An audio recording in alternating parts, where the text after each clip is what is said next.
actually just have one question, and it should be obvious, but the availability of these different shelter options are different based on who you are, right? And so when we look at an overall number of 90% or 80%, that can be misleading because it appears that there is shelter available. Yes. But it may not be available if you're a single male or if you're a woman with children or so on. Can you expand on that a little bit and how? I'm wondering how we can better communicate, which is another thing what we've been hearing in terms of what's actually available and what our shelter availability is. Because when we broadcast numbers like 90%, it tells people, well, there's 10% that is available, which may not be true. And this is something that we've usually bucketed the numbers. What we're trying to do is figure out a more useful way to portray it, so that's great feedback. We can certainly look in the future, Nancy and I in partnership, at looking at it based on population criteria, if you will. So if you look through this, and again, there's representation from most of these providers in the room. Happy to turn the microphone over as needed. But for example, Anchorage Gospel Rescue Mission has a very specific population of individuals that they serve, and there's certain criteria in order to utilize their services. So we tend to call that a high or moderate barrier shelter because there are certain things you have to agree to participate. Awake, of course, serves victims of domestic violence, so there's very specific criteria for the safety of the clients as well as the community. So I do like to point out that Brother Francis, and when we identify our cold weather overflow, our secondary shelters, that's truly where we tend to look out when we think about capacity for camp abatement, because that's where, those are the spaces that will generally take anyone who needs services versus having a specific categorization. So McKinnell House, Clare House, we're focusing primarily on families, particularly families with children. Downtown Hope Center, of course, focuses on women. Awake focuses on women. So what we can do, if the assembly would like us to come back and continue presenting this data with Nancy, we can just do the graphs by population type. Just a quick follow-up on that. Excuse me. By population is fine, but also I think that by barrier, level of barrier, so that we can have a good snapshot. That one slide that shows our low barrier has this many beds would be super valuable. Great. So continuing on, we also wanted to close out the state budget conversations and just share where everything ended up. And this, of course, relates to what Ona was presenting on earlier in regards to the civil emergency in Anchorage. So there have been a lot of fluctuations in the budget. It has iterated multiple times. This is where it finalized. So what we will actually be operating with moving into this fiscal year, well, further into this fiscal year. So what you can see is homeless assistance program funding did go down. There was a lot of general confusion across the state about the second row, which is special needs housing grant, and the fact that on paper it looks like that number went up. So we heard across the board a lot of questions about, does that mean there's new money available? And that is not the case. AHFC manages, the Alaska Housing Finance Corporation manages those two funding streams in partnership with the state, and has always dictated policy as to how that funding is spent in partnership with many other entities. So historically, over the 10 years that those grants have been operational, there was excess in the housing assistance program that was used for SNUG programs. This was the first year that that went in the reverse. So the simplest way I can say this is, at the end of the day, functionally, all HAP providers across the state of Alaska took a 20% reduction in existing funds for the services that they're anticipating to provide, and everything else remained flat. So problematic for the HAP providers, which do tend to be our shelters, our front line of defense, and our prevention services. Ona talked a little bit about the impacts of that here in Anchorage. And then, of course, the continued structural concerns raised by our providers that every year more money is lost, but the demand for services goes up. And as an organization trying to survive in this fiscal environment, it's very difficult to lay staff off and then rehire them and expect for them to stay and continue working with environmental instability.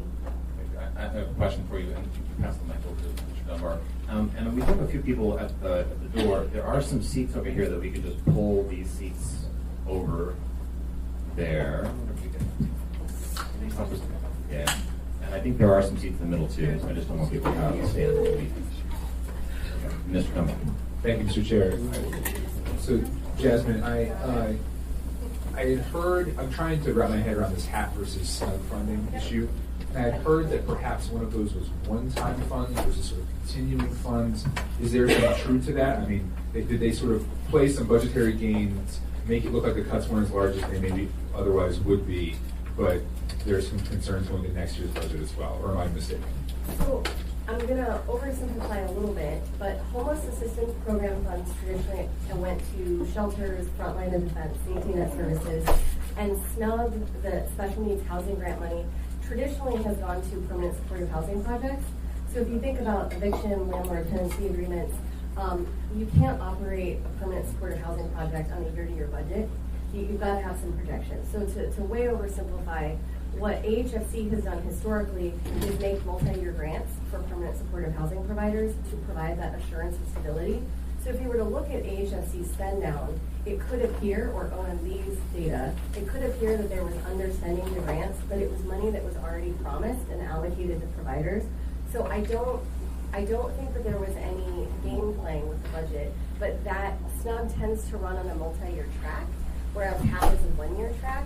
So there's a lot of back-end budgeting that we could certainly have someone from AHFC talk about, but that's very much something they control internally. So this reshuffling of sources of money, you don't think presents any long-term problems for the providers? Yes, absolutely. But I don't think that it was, I think that what we're looking at is presenting instability, both for HAP providers and also for SNUG providers. And all documentation coming out of the administration and the media continues to set the stage for further reductions. So yes, I do think there's a concern, but I don't get the impression that there was anything nefarious happening with how the grants were allocated this year. Oh yeah, I wasn't suggesting something nefarious. I was suggesting sort of, I suppose, well, I don't know, maybe that is nefarious to try to mask the depth of the cuts. But thank you for your answer, Ms. Rouse. And through the chair to Mr. Dunbar, your initial assessment is accurate. One of the things that Ms. Boyle did not mention is that 2 of these funding sources were actually only included in the capital budget, not in the operating budget. So it is not an ongoing operating cost any longer, and that fight will start again in January. Thank you. So we spent time, the last time we were invited to present to the Assembly Committee, talking about direct and indirect impacts. So while directly, there was definite concerns that were assuaged by the shortening of the reductions, if you will. We do want to call out that there were some other items that were vetoed that will have an impact on us in Anchorage on our levels of homelessness. The few I like to always mention, first is $16 million statewide for behavioral health services.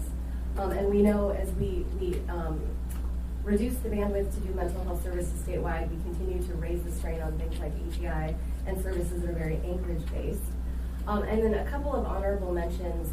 One, the weatherization program. We don't often tie into homelessness, but if you consider that rural homelessness in Alaska looks like overcrowding and not unsheltered homelessness on the street, the inability to keep the few homes that we have that are overcrowded in good operational order and what HUD would consider living conditions for human beings will create further strain on our rural systems. And then many of the other items that we talked about, the cuts to adult public assistance, Medicaid, the marine highway system. What we have seen through historic data is as things become economically challenged or service challenged in rural Alaska, we see migration into the cities. And we know that for most people, Anchorage is the most logical landing place because even when services are scarce, we have the majority.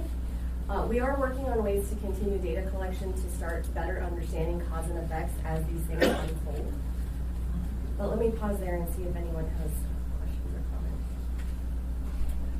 comments. Mr. Constant. Just a very brief comment about that $10 million in statewide addiction treatment facilities. That was kind of misleading in a sort of way, not because of you, but because that was a last minute Hail Mary that got put into the budget without us doing our homework in advance.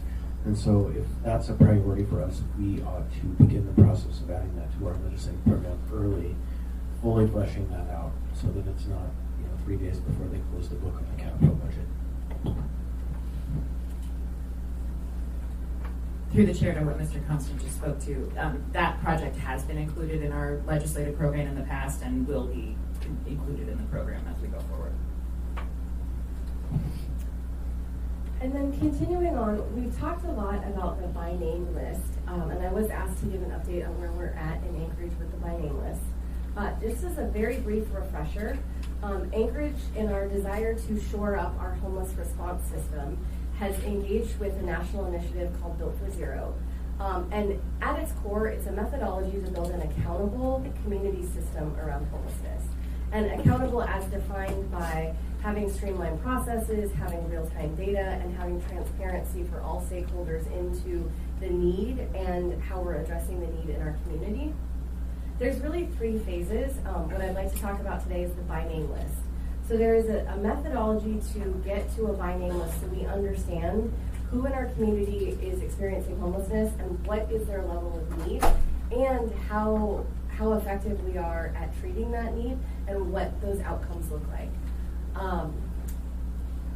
One of the things I do like to call out that Built for Zero retrains us to think about system intervention as a PDCA cycle. So anyone that's ever worked in healthcare, this idea that we need to move away from massive investment in a silver bullet and pilot. We need to try small interventions. We need to have a very shared, solid understanding of what we're trying to accomplish. And we need to test that things work for Anchorage before we dump lots and lots of investment in human capital and financial resources into things. So we are currently working, as I mentioned, on a by name list. There are 13 categories which we need to have established procedures and policies locally before we can get to what's considered a national quality by name list. Essentially, what that gives us in the end is data on inflow, active, and outflow. And this is something we've definitely heard from community members. Inflow would be who's new to the system every month. It's also who returned from housing. So who are the individuals that we thought we had placed in stable housing who ended up not being able to sustain that? There's also return from inactive. If people are not known to us in 90 days, they disappear from our radar and they're moved to inactive. It's very important, for example, to compare the returning from inactive data to the moving to inactive data, because if we're moving hundreds of people into inactive every month, but they're showing back up again a month later, that tells us that our outreach is not effective. So there's some really interesting data points here that determine not only who needs our help, which again I think the public has been asking for in terms of categorically what these individuals need in order to find stability, but the flip end of it, which is are we being effective in the treatment solutions that we have available? So the question that I'm always asked is, where are we with this?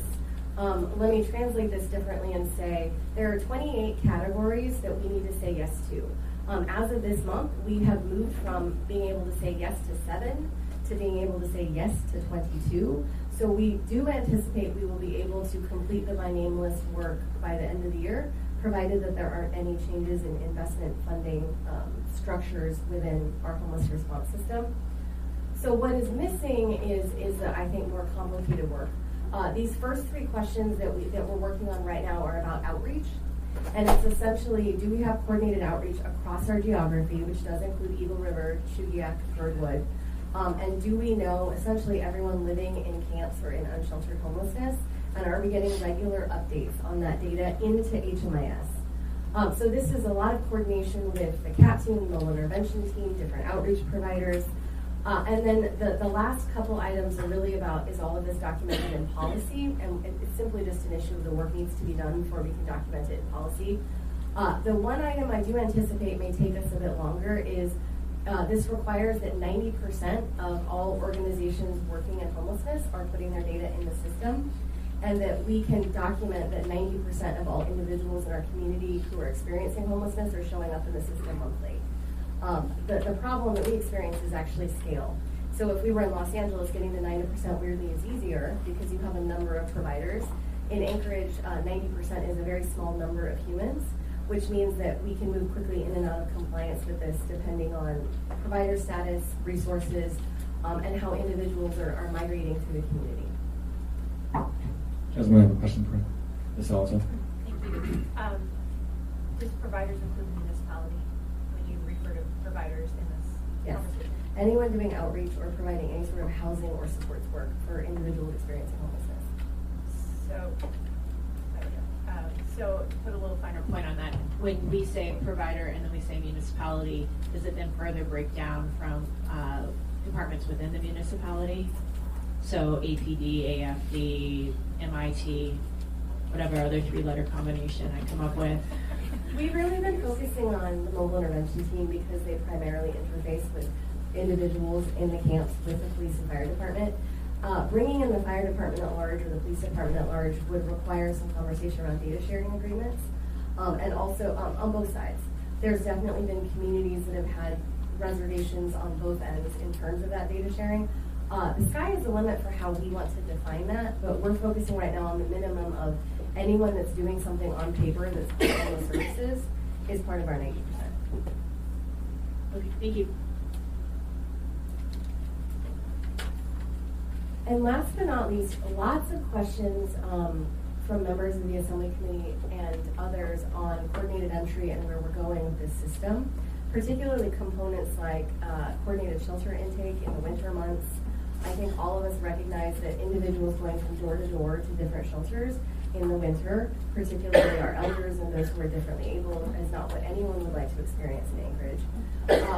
So we are at the very early stages in partnership with the municipality, the providers, the coalition, of reimagining a different coordinated entry system.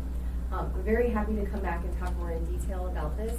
There are elements of a hotline, there are elements of day shelter in this, and most importantly, there is the notion that has worked very well in other communities, that the moment we discover someone is at risk of homelessness, we begin triaging with them to find natural resolution in their own ecosystem. Places like Columbus, Ohio have actually reported reducing homelessness at the front end by 50% or more, just by having navigation right at the front door. So lots of exciting developments with this. Again, more than happy to come back and speak about it in more detail. But we hear a lot of buzz about where coordinated entry and shelter intake is going. So I did want to let you know that that work is moving rapidly. Thank you, Jasmine. Do we have any other questions from the table? I just need to clarify or correct an item on the budget. Sure. Can you go back to the budget slide? Just because there's something in your packets for the assembly that'll cause confusion.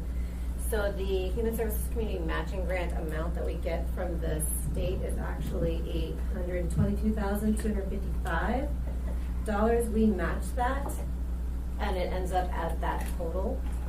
But you'll see in your agenda packet, there'll be an item asking for permission for us to allocate those dollars. We match that with $242,982 of operating dollars, and then an additional $109,000 of in-kind from a grant that we distribute in operating dollars to a community organization. So I just wanted to clarify that so there wasn't confusion. Yes, Mr. Swanson. So, Ms. Pineda, you and I have been in discussion about a budget item that's on the agenda for this coming meeting, and this conversation, I believe, is actually on the agenda for the meeting, which is the past and funding for this item. And so what do those matching grants fund? So I didn't bring the list with me actually, but it is Covenant House, Awake, this is good, test me. Covenant House, Awake, Alzheimer's Resource Center, Clare House, Brother Francis, Rural Cap has 2 projects, and I think we have some money in for Beans Cafe as well. I might have missed somebody, but I think that's what we did. I think there's 8 funded agencies from this cycle. Yeah.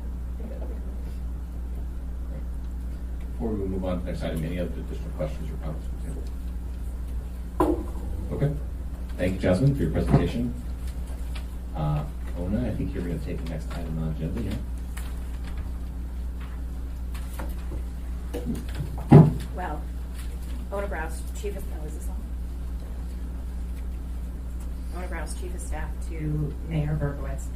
The next item on the agenda is one of our favorite people in the room, Mr. Rada.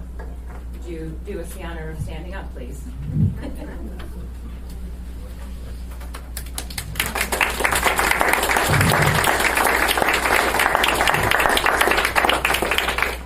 So I will likely tear up a little bit while we talk about this, but John Rada is retiring from the municipality, and he has worked for the municipality, I believe, longer than I've been alive. Close.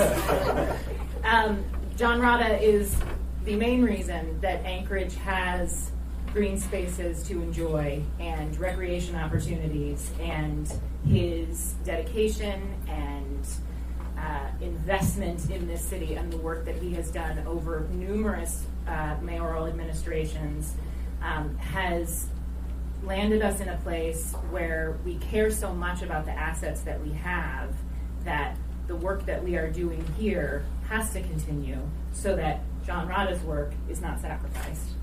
Some people may not have always liked the things that Rada would say to them, but and sometimes we don't either.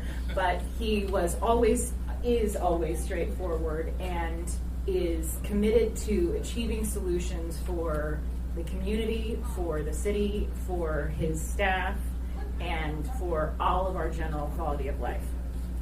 I'm going to hand you this picture that he is going to kill me for printing out. But this is what Rada looked like when he started this job. And he has, I wish I could, I don't have it scanned in. So this is from, yes, the Eagle River Chudiak Community Center. John has had a hand in building almost every good thing that we have in this community. And I know that he's not going to stop doing that once he is retired. And we will have him back anytime. The mayor is here if the mayor would like to share a few words about John. Yes.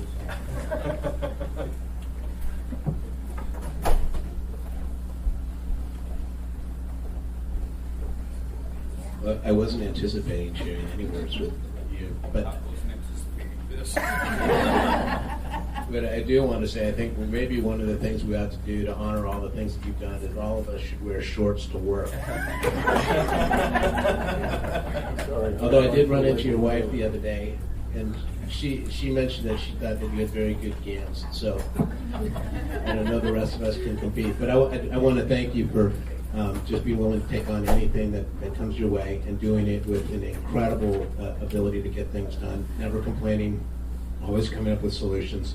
And you exemplify, I think, what's the best part of working as a public servant. So thank you very much for everything. And best of luck. And as Ona said, anytime you want to come back, we'll figure out something.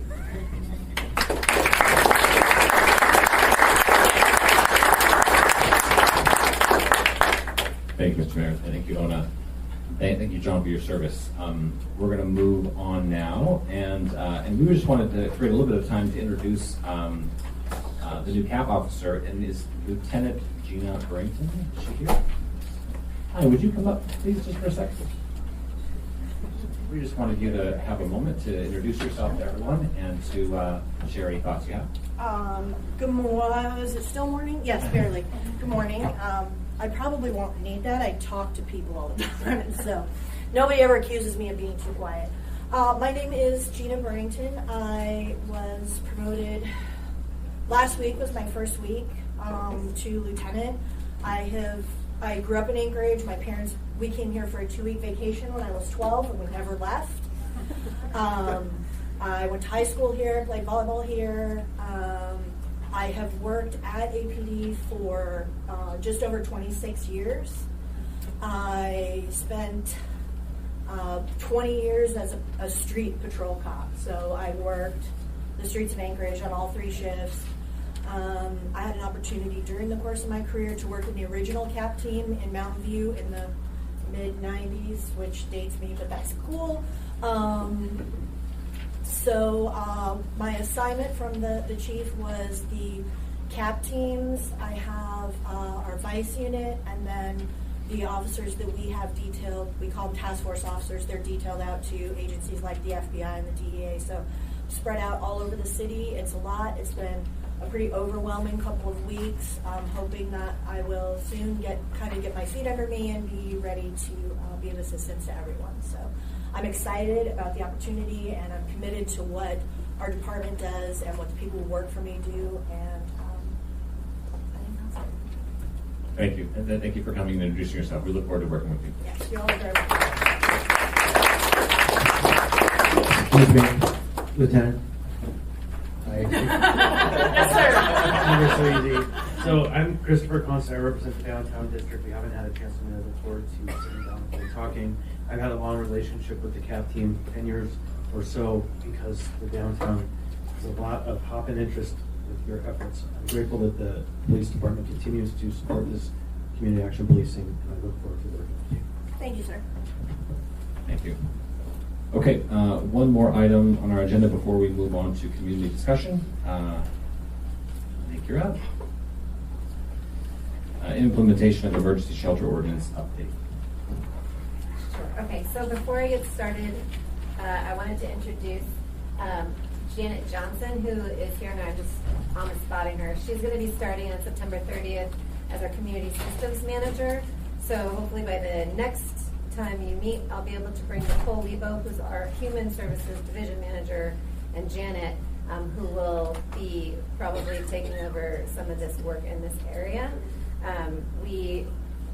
Janet will be overseeing the community safety development team, which does our HUD funding, but also we expanded the manager's description to include an area where we could build out any work around homelessness, behavioral health, or other things that we might need coordination and support around. So we'll be working to build that out over the next few months. So I have a brief update on a couple of items. So we had that AO passed on August 20th.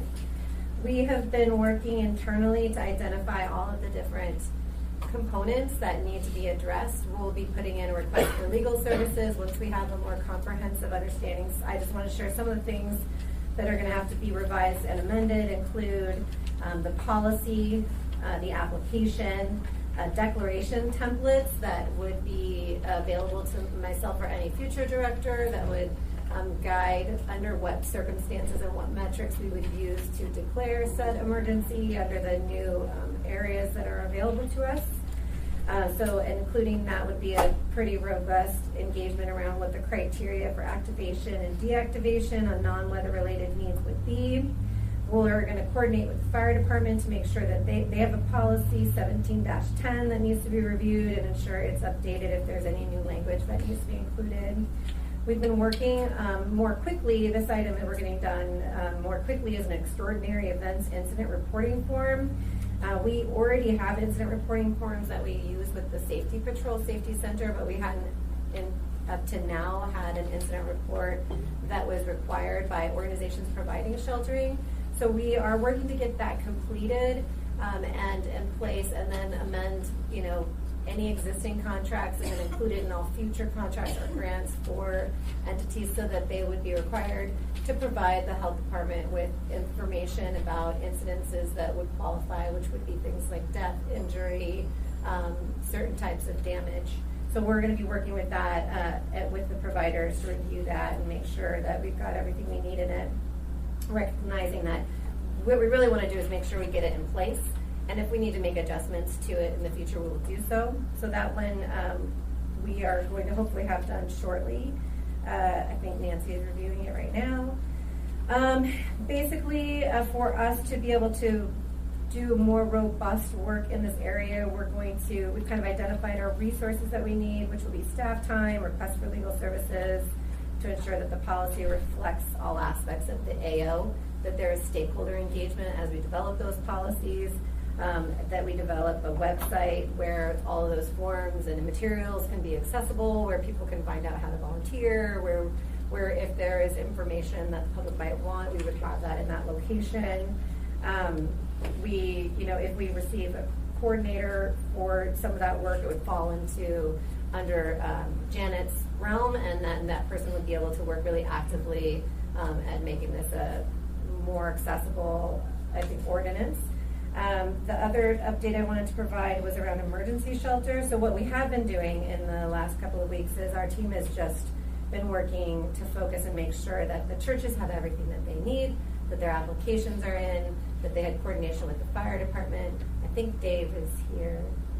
Dave is here if you guys have any questions. So our team has been working to make sure that starting October 1st, that family and church system is ready to go with no blips or concerns or emergencies at the very last minute. And we don't anticipate any blips unless anything has changed. Okay. So I should be signing off on those shortly. And then he's available here for any questions. Other resources related to the family sheltering is United Way has a website with some information. And then we're encouraging, this kind of came out of the emergency, but I know it had existed before, but we're really encouraging people to go to BeTheChange907.org as a location to volunteer, to work in an area that you care about, and if you're interested in supporting, helping, or volunteering, that's the best place for us to do that coordination at this time. And that is my update. Do you guys have any questions? I'm sure you do. Awesome. Okay, I have two questions. First, have any new organizations been added since we passed the ordinance? No. And so the second question that follows that one is, there was much community concern generated by an email blast across the community that our intent was to shut people down. Have we shut anybody down since we passed that ordinance? No. Are we intending to shut anyone down in No. the near future? Thank you. Mr. Rivera. I know. No. Thank you, Mr. Chair. So a few questions on my end. First, and maybe this is a question for Ona, on the 24th, are we going to be getting a report on the funds that were used during the civil emergency and how we intend to replenish those funds? And particularly, I believe we used part of the funds for this winter, right? Yes, we did. Through the chair to Mr. Rivera, yes, you are accurate. A report on the funds, we can work on that. We can figure out how to do it. But you will see on the 24th introduction of resolution for the overflow need from October through April of next year. So we'll be discussing that over the next 2 weeks to make sure that it is implemented. And it will include fund source and report back about how the original appropriation that was taken during the emergency declaration is being accommodated. Great, thank you. Second question I had was, it sounds like implementation of the ordinance is going well. Have any considerations been made in regards to day shelter and implementing any type of day shelter operations, which I believe is something that this ordinance opens that idea up to? I believe the coalition and our partners might be talking about day sheltering as a priority. And I want to be really honest. We're piecing together, working on the AO with my time and some time of a few other staff that they're grant funded for other projects. So it's very little time. So I don't want to overblow like how much we've done. We're gonna keep working towards getting it completed. So I don't have an update on day shelter, but I know that there's work happening and interest in it occurring. And of course, if we got an application asking to use it, using our old application, we would obviously approve it. Great, thank you, Mr. Chair. Ms. Alto. Thank you. I think we could put the BeTheChange907.org on our committee website so that, with if you're looking to volunteer link, so that way if you hear of anyone or whatever, you can just send them there. This is for maybe Mr. Kuiper, but do we know what the anticipated capacity will be with the churches come this fall, winter? The anticipated capacity will be 20 individuals per night on average.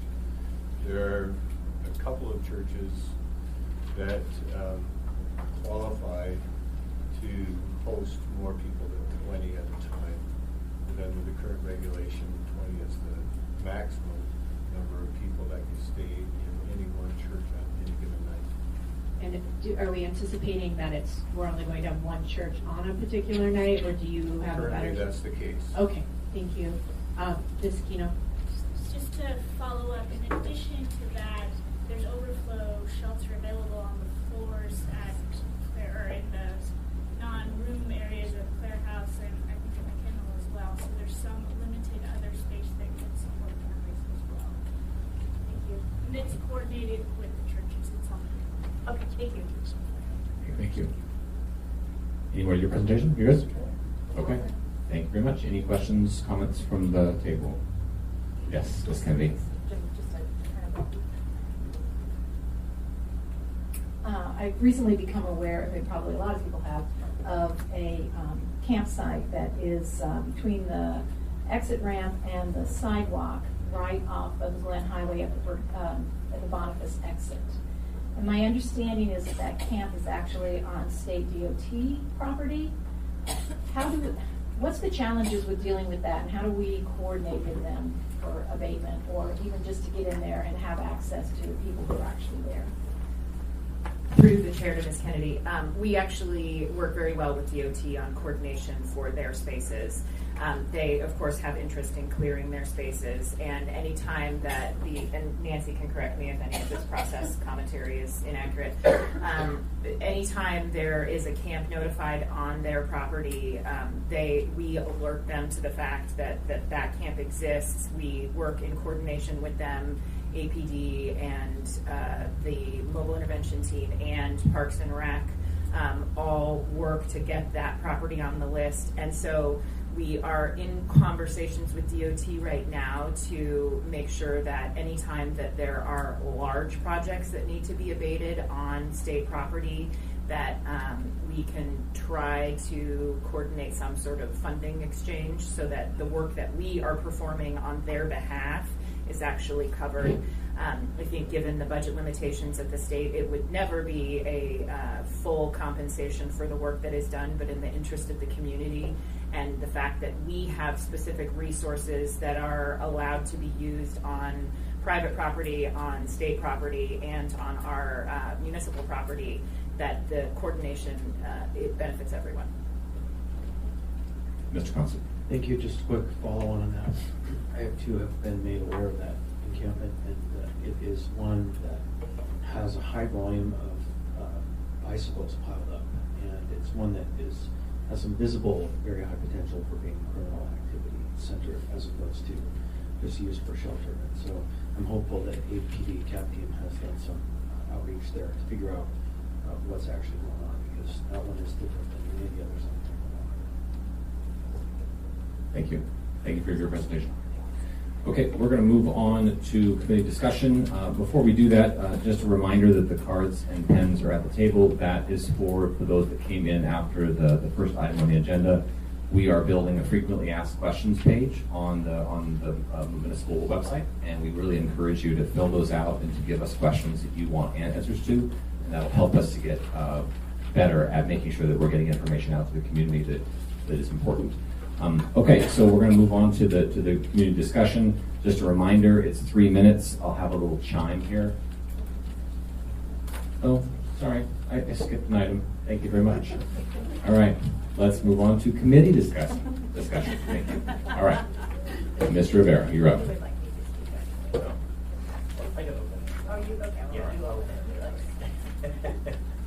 Thank you, Mr. Chair. So I just wanted to see if Ms. Alatel can give an update to the community that we have here on a discussion that we had at our Rules Committee meeting last month. Many folks probably saw me talking about the idea of sanctioned camps. And I've gotten a lot of interesting opinions about that on both sides. But we do have the framework for, I think, a deliberative discussion on this. So I want to turn over to Ms. Alatel to talk about what we've discussed so far. Thank you. So the framework we're using is come up with a series of questions to refer out to our commissions, and quite a few of our commissions to dive into this issue of sanctioned camps or allowable camps, whatever terminology. So right now, the questions and the commissions are out to all of the members here on the body, all 11 members on the body, to refine, revise, add to, including resources they would want the commissions to look at, whether a sanctioned or allowed camp that went well or didn't go well, the question of should we define what it means to be sanctioned, Really just opening up all of the questions. It's a great reminder for the members to get those answers back to the clerk by the 25th so we can start to, or those revisions, so we can start to collate the responses, and we'll be discussing them on the 27th of this month, so that those referrals can hopefully get out to the commissions with an anticipated, hopefully 60 to 90 day timeline to then report back to us, hopefully through either various commissions or just as a body. I guess that's an open-ended question still remaining. Also, as those commissions hear these questions, it'll also hopefully be an opportunity for public participation. So we welcome the public's participation. I don't think this is an easy issue, hence the referrals out to those in specific subject matter expertise areas. Thank you. Any other committee discussion? Yes, Ms. Moran. Thank you, Mr. Chair. A question to both of you. I know you've been working on different policy, and thank you for your efforts in this area. And as I recall from our last Rules Committee meeting, you're working on an ordinance, I think the three of you, regarding shelter definitions, or could you give an update on that? And if you have any other related legislation that you might be bringing to the body? So we're working on some sheltering regulation around defining different types of sheltering and creating a regulatory and licensing scheme for shelters. Is one of our few care facilities in the city that isn't overseen in any type of official capacity. Right now that is in a very initial draft. I believe the Title 21 implications of that will be heard at the Community and Economic Development Committee in early October. It's been requested to be heard. It's not on the agenda, so it might be mid to late October. And then following that discussion, we will put it on the agenda for this committee. Also in the interim, reaching out to stakeholders and providing a kind of 50,000 foot view level, maybe 25,000 foot view level at a shelter providers teleconference coming up in early October. So that's kind of where that's at as we continue to move forward with those efforts. Thank you. Any additional conversation? Yes. I would add to that, one of the ongoing complaints I've heard from people who are in camp is that they don't feel safe at shelters. And so one of my intents to this is to establish a benchmark in which we can use evidence to establish the facts when those arguments are made. Because to me, it could be compelling or it could be not be when somebody says, well, it's unsafe there for me. We need to have evidence to that effect. And therefore, that's the purpose behind that. And that's where I'm coming from. Thank you. Yes, Ms. Lawrence. Thank you, Mr. Chair. I think I have it working this time, the microphone. Going back to the previous topic regarding the community discussion about some form of sanctioned camping, I know you all had addressed possible commissions or groups that would be involved. Has there been any initial discussion to involve people who have experienced homelessness? I don't know if there's any organized group or if that would fall under individual elements of public feedback. Thanks. Yeah, I can speak to that really quick. So I know that I have been open to meeting with any individuals who have experienced homelessness or currently are, and have met with several of them to begin this discussion around sanctioned camps and getting their opinions and how they might engage in the process. So on an individual level, that's something that probably several members have done. And I think as much as we can, we should engage them as early as possible. Similarly, I'm going to go to the HEART meeting on October 1st from 6 to 8 p.m., which often has individuals with lived experience to raise that question and find a appropriate mechanism to get feedback, so that it's not just simply getting feedback at that moment, but so that there's time to reflect and continue to get information. Thanks, appreciate your work in this area. Thanks. Okay, now we are going to move on to audience participation. So just as a reminder, please limit your comments to 3 minutes. I'll have a little chime here that'll go off in 3 minutes, so we want to make sure we get plenty of time for everybody to speak. Looks like we have some hands up already, so I think we have enough time for everybody to speak who wants to speak. So I'll let you self-organize and come up one at a time. And please start with sharing your name for the record, and your time will begin. Thanks. Okay, thank you. My name's Tom McGrath. Two things today. A lot of people don't realize that the state and the city doesn't do it all. And so when you're talking to people, remind them that their checkbook is certainly available to them and use it. The first thing that I know is coming up soon is the Awake Gala, which is coming up on October 20th. And call Lila at 743-5704. Get your tickets. I hope to see some of you there. Next thing, on the stairs at 15th and A, which is right across from my house, there's a gentleman that's been there about 6 weeks. And John Rada and his team, Community Work Service, has done a great job of cleaning up the area. I cleaned up the area. The police have been there, and I've talked to the individual that is camping there, and he doesn't realize that he doesn't live there. I mean, CWS or the CAP team runs him off, tells him to leave, he leaves. Next morning, he's back again. And he just doesn't understand. And what I've asked the police is, have a police officer come and talk to me so that I can tell them, you know, you're not approaching this correctly. Somebody needs to talk to the individual and find out what the story is. Because he comes back, I've talked to him, he's somewhat literate, but I don't think he understands. And today he was back, it was raining last night, he had his blankets hung over the rails. You just have to feel sorry for this individual, but I'm not in a position to say this is what you need to do. But I see the CAP team members, and I've asked for them to contact me. They haven't. So there needs to be better dialogue, not only from us calling as an individual, but also come back and say, can I get more information? Because when you call the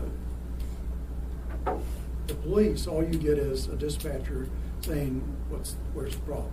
And they don't pass on all these comments. So I think we could do a lot better job for a lot of people if we just started with some dialogue.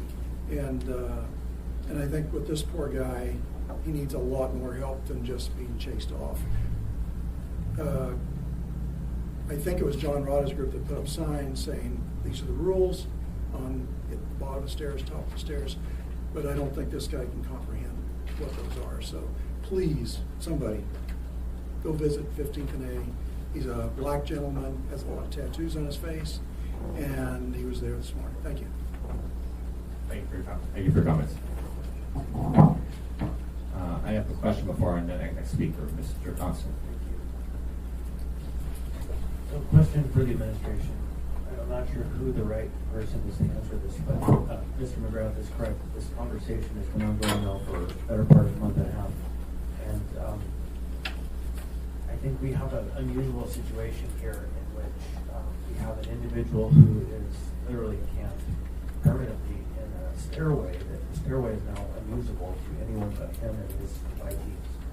And I'm hopeful that we can assertively come up with a solution to this, but at the same time, begin a conversation internally about what we do with this unusual category of people who are absolutely resistant to any kind of intervention. I don't know what the answer there is, but I know we need to talk about it. The answer is through the chair to Mr. Constant. I wrote it down, and we'll figure out how we can triangulate all of our resources and add this to the list. Thank you, Anna. Okay, and so the microphone is right here. Who would like to come up and speak next? You just take the microphone and come up and share your name and your time if you can. Hello, my name is Linda Chase, and I'm with the Citizen Coalition to Protect Our Public Spaces. First of all, I think that the abatement situation is ridiculous, because what happens is, the team goes in and abates, doesn't take the toilet that's on the site, and they clean it up, and then they leave, and then the people just move right back. And we spend all that money. It's like doing something and you don't realize that if you do the same thing, you're going to get the same result. That is so absurd. What a waste of money. The other thing is, I talked with the executive director of Partners Reentry Center. I've talked with her several times. They have like 400 beds. And the people that come to them are people that just have come out of prison, but they can go there, and then there are services available to them. And so when we first met, we asked, well, how many of the beds do you use? And so last year, they would have like over 100 beds available. And if the municipality was a little bit creative, they would delightfully like to work with the municipality. And it would cost $25 for a bed. But I've mentioned this to several people, and nobody has looked into it as another opportunity, which might even be 100 beds a night. Anyway, come on, you guys, do your job. Thank you for your comments. Okay, who would like to speak next? Yes, will you share your name for the record, please? My name is Rose Hubbard, and I'm with Anchorage Communal Homeless Village Project. First of all, I want to say something about the HUD budgeting. I was on the Rank and Review Committee this year, and we only received one actual new application for, and it was for the DV bonuses. Yeah, it was for the DV bonus. Well, what happens is next year that money will roll into our future funding that's available permanently. So any bonuses that we get, we need to be soliciting services more aggressively. There is the HUD coordinated entry, and then there is also HUD ESG, Emergency Shelter Grant? Services Grant. And each of those plays a big important role. And they both, one is for stable, permanent supportive housing, and the other happens to help with emergency sheltering and shelter services. And it just requires a 25% matching grant fund. So, I mean, that's a pretty low amount that has to be matched. And that's funding from the federal government. So that's stuff that, no matter if the state budget balances or not, we need to be out there soliciting more programs. Thank you for your comments. Okay, who'd like to speak next? Hi, my name is Richard Klein, C-L-I-N-E. I'm the owner of Klein's Tesoro, Fifth and Gamble. Been here 34 years. Haven't seen any of you folks down there, but I expect that. You know, I've sent you all an email about some of my problems, no response. You know, and you're talking about communication. Where's the communication at if you don't respond to my email? You know, it's frustrating for me to send you something and you don't see it. You know, I'll send you some nice pictures. You know, no response there. Okay. Well, my first question is, where do you want these people, homeless people, to come from the homeless place to go to the bathroom?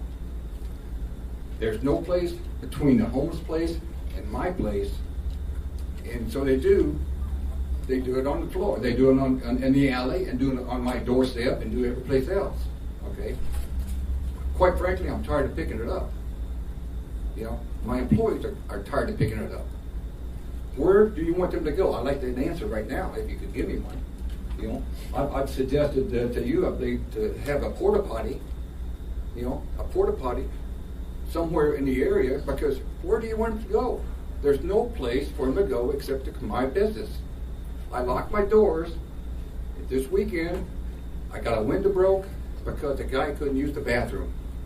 He used the bathroom. $500 it cost me for a window. Maybe I should have let him come in and plug my toilets. You know, a Roto-Rooter is cheaper. You know, I can get a, you know, they can plug my toilets up. I get one in there for $30 maybe. So that's a problem I have. Okay, and none of you have ever asked me to talk to me, and I've talked to you, but you've never responded. You know, have you ever got my emails? Any of you?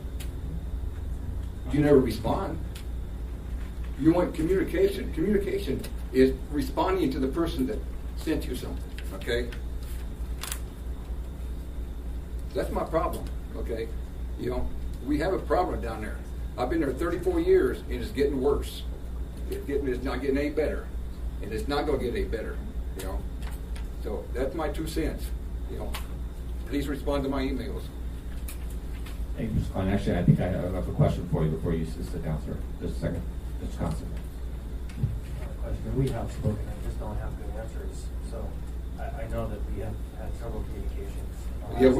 We spoke after I had to call you. Yes, you're right. We did spoke, and I sent you another email and never got that. I'm looking for the email, but I don't see it in my email. But my first email never got responded to. Yeah. So, but we and I sent it to everybody. I'm sorry that you are right in ground zero. And, Well, Rivera said he's interviewing the homeless people, but why don't you interview maybe the business people?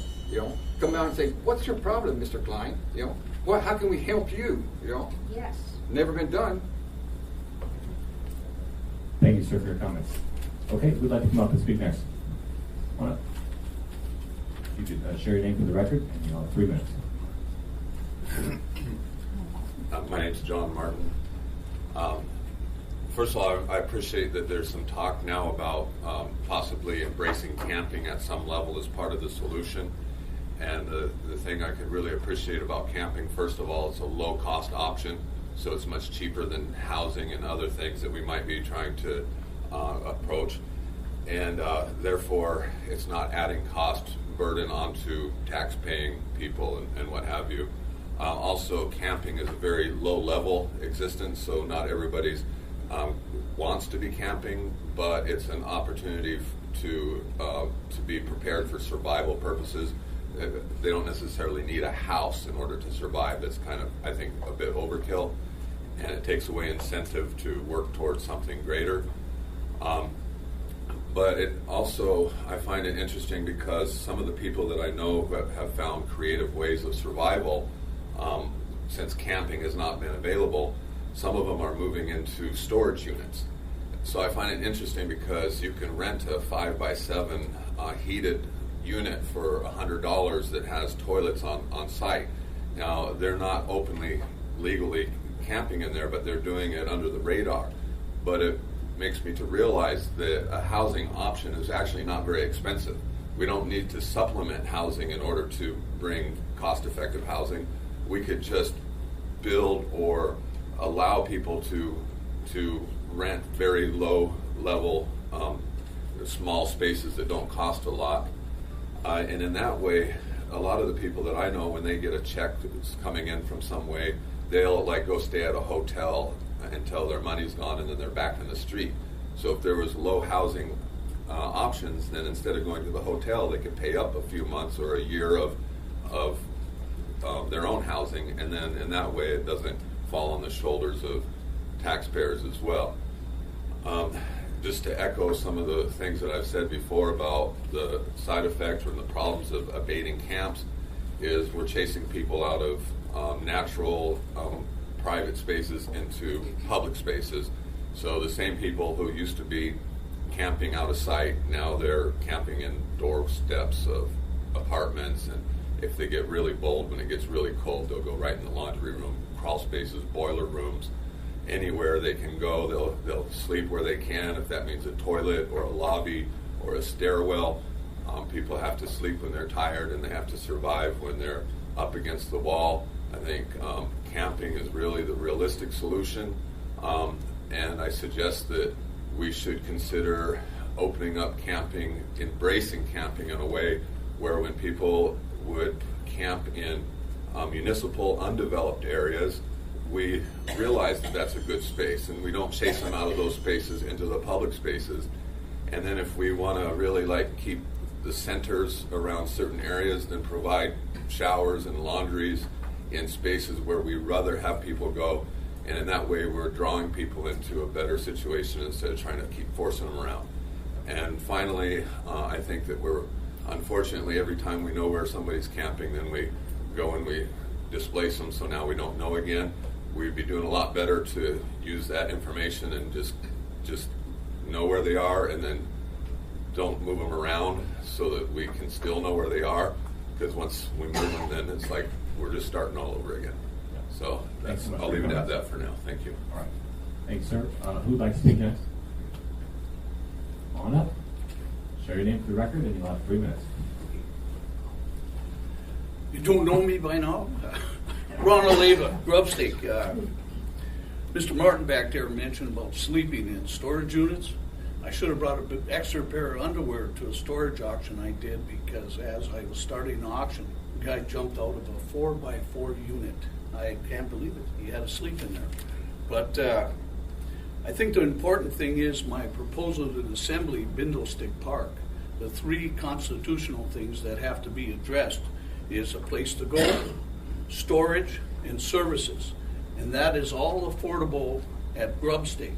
I have 3 acres adjacent to the shelter. We already know the campers are there because they're behind the old Native Hospital in mass numbers with no porta potty, sanitation, or regulation whatsoever. And I want to let you know I waited for the burn ban to get over because I had some branches to burn. But as soon as I started in the burn barrel, public health came down and said you can't burn the smoke. The branches were too wet. Then the fire truck, $650,000 ladder truck, came down to have them lecture me and threaten me with a $75 fine for burning. And I said, out of all the things to happen, you got at least 35 campsites right across the street, and you don't go in there. I mean, why would you come after me? I feel a little targeted. And I'm a good neighbor. The disinfectant. I asked the health department, because the downtown partnership, I have a lot downtown, and they're at almost 2,000 cleanups of fecal material, vomit, etc. But they don't use a disinfectant. They come down with a water wagon and they power wash it away. Well, that just spreads the contamination. So I want the public health department to get a disinfectant program in place, because I think the spread of disease, as these people get closer together, the weather gets colder, disease is going to spread a lot faster. And Cucka Street is still Cucka Street. You've got to get either EWWU, Fleet, the health department, or the CAP team, once they clean up, make sure they disinfect, because we all know what's there. It's ugly, and you got to put that on the agenda. As for me, I think the public should know there's a $50,000 study out there, which Governor Walker said study hall is over, to study the best and highest use of my 3 parcels adjacent to the shelter. Well, I can tell you for less than that. Make it $49,000, I'll tell you. It's to do this sunset Bindlestick camp that will transition these people, give them an opportunity for intake, solve those 3 constitutional problems, and hey, it'll be a win-win situation because it'll be self-sustaining once you do the Habitat for Humanity restore store. Are there any questions? Actually, I do have a quick question for you. All right. Mr. Leavitt, did the people conducting the study get in touch with you? Yes, they did. Great, thank you. But very little data produced. I mean, there's more to I'm glad offer. that contact happened. Thank you. Okay, Any other different questions? Thanks, sir, for your comments. I have one. Do you have any money for me? I've been giving you all these ideas. You're going to pay for a $50,000 study. It's time to send some money my way. All right, well, then thank you for your comments. I appreciate it. Would anybody else like to speak today? Yes, sir. Come on up. Share your name for the record. You have 3 minutes. Hello, everybody. My name is Jonathan Dwayne Cannon. I'm part of the Homeless Resource Advisory Council here in Anchorage, and I am someone with experienced homelessness and drug addiction. I'm going on now 3 years clean off of heroin, meth, and alcohol, and other drug addictions out there. I am holding a meeting after the Homeless Resource Advisory Council. It's a project introduction. It's AK Generation Rehabilitation. I've joined up with a few people in town to be able to have a detox center for people that are in the camps, that are addicted to drugs, that would like to make a commitment to change. They can come to me at AK Generation Rehabilitation, and I'll put them through a detox center. If they have a criminal record, that detox center is funded for the individual.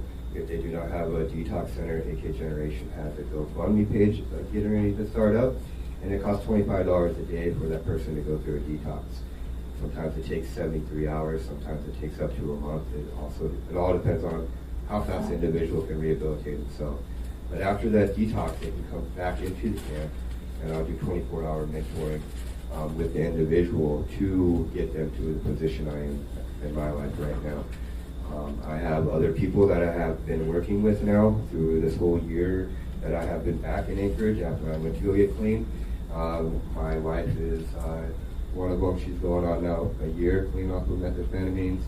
I have a real good buddy. His name is Arthur. He's going off 4 months now clean off of alcohol and 5 months clean off of methamphetamines. And they did not go to an in-and-out treatment program. They came to AK Generation Rehabilitation. And I was able to do co-op support living with the individual. And I have learned through doing these protests many pilot projects, you can say, throughout this whole year, that co-op living is the number one way how to solve homelessness if the person has a drug addiction. And then it's not housing first that solves homelessness, it's co-op living that solves homelessness. For drug addiction personality people, there are a couple different homeless populations out there. I'm just giving you the solution that I could help with, the drug addiction homelessness solution. So if anyone would like to come to learn a little bit more about that, we are having a meeting at the Lusac Library at the Beluga Room tomorrow. It starts at 5:30 and it ends at 7 o'clock. And I hope to see everybody there because we all need to come together as one to create this to happen. It's not just me, it's not just them, it's everybody. And I want to say very much, I appreciate Felix Rivera, Meg Zalatar, Cameron, and Chris Constant, and everyone in Kennedy, and France, yourself, everyone up there that has been coming out to the camps and actually doing one-on-one conversations with us and trying to figure out this problem. They are doing as much as work as we are too. We all just need to learn that the problem doesn't get solved if we keep attacking one another. We need to work with each other. Thank you for your Love you comments. guys. Have a good day. Yep. Thanks so much. Would anybody else like to speak today? All right. Seeing none, meeting adjourned. Thank you. Oh. What? No, hang on. Yes, please go Question, ahead. a comment and a question? Yes, please go ahead. The gavel didn't go down, so you still have time. Thank you, Mr. Chair. So a comment and a question.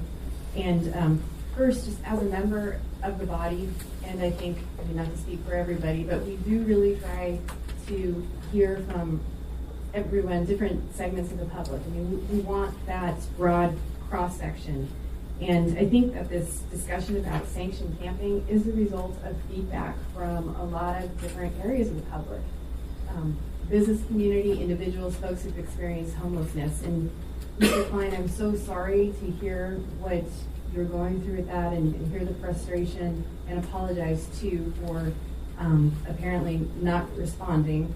And I share Mr. Constance's view that it's very difficult sometimes, and that's no excuse, but to know what the answer is. And I will get back to you on that. And the question that I had is for Ms. Kahn, and regarding the Partners Reentry Center, I believe that the coalition has a relationship with the center. Have you had discussions regarding bed space? So there's been some significant changes with Reentry Center. There's been significant changes with PRC. Primarily, their executive director, Kathleen McLaughlin, who was an institution in our community, has retired. But also, they lost a significant number of staff with the budget cuts. So they've been in transition. We've been trying to work with them on behalf of the coalition. Our goal is to have them participate in coordinated entry, because that is the one system that should be helping to triage every individual need to the right location. I think to better explore what Ms. Chase was talking about in terms of using that as a shelter, we would need to dig into what their funding limitations are, because generally speaking, when you get funding, it's to serve a very specific population of people. And so we would just want to make sure that in the world of camp abatement and connectivity, when we're doing those exercises, that the people we're talking about abating would qualify. It's hard to have that bucket. So as the organization stabilizes, we have every reason to believe they're going to get more deeply engaged, but they are in massive transition right now since August. So they have all their funding. I would add, Mr. Chair, they have all their funding. that we did in fact investigate working with them. There was a substantial amount of time and effort that went into that conversation. It's not that nothing happened. We just were confronted with a forced choice of we have limited resources, and the expenditures had to go to sheltering, the actual traditional sheltering. And so it's not that those beds are free. It's $25 a day per person. And so if you were to take 100 people per day, this is a lot of money. And so that was the problem that we had to confront. And so it certainly has been a conversation, and just about everyone who is on the street in an encampment has had a parking ticket or some other form of violation that would qualify them for the funding streams that Partners uses. But we would have to come to the table with the funds. And as we all know, we're now asking ourselves to fund emergency shelter when we funded shelter this year for the first time. And so we're already making substantial investments. That's the challenge. But Partners isn't a panacea. It's not the perfect answer. It's one of the elements. And when we have the funding, we will look more closely.